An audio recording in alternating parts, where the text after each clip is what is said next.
continue the conversation, understanding two things. Number one, when lately I've been talking about the upper and lower register.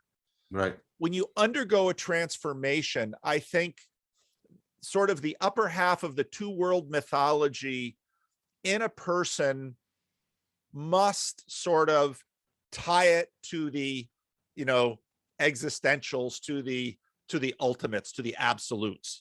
Yeah. It's just sort of what we do. And another factor, sort of your, it's not reciprocal. It's the two opponent processing.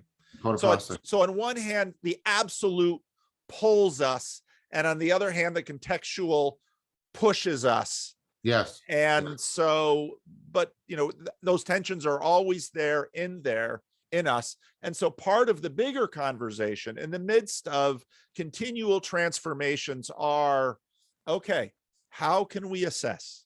How can we sort of dead reckon from below? We're watching these transformations.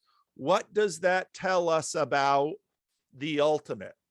And what, yes. I mean, because I think we're always doing this. I agree. I don't think we can't. I agree. And so there's 2 points I want to make in connection with that. One is these experiences, realizations, transformation, sacredness, right? Is often bound up with, this is more real, the ontonormativity.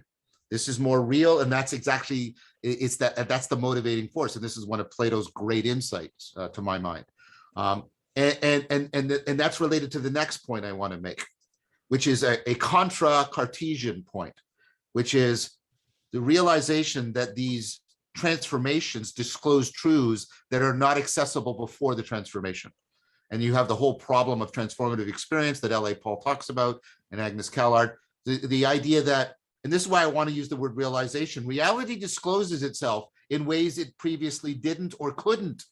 And that starts to get you, like, you start to wonder, in the proper sense of the word wonder, about, well, what is real? And I don't mean as a cafe, philosophical discussion as you smoke a cigarette. You feel. What? What did you just say?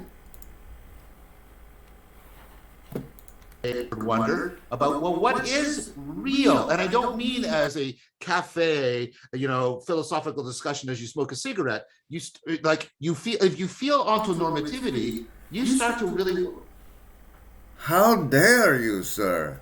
How dare you, sir?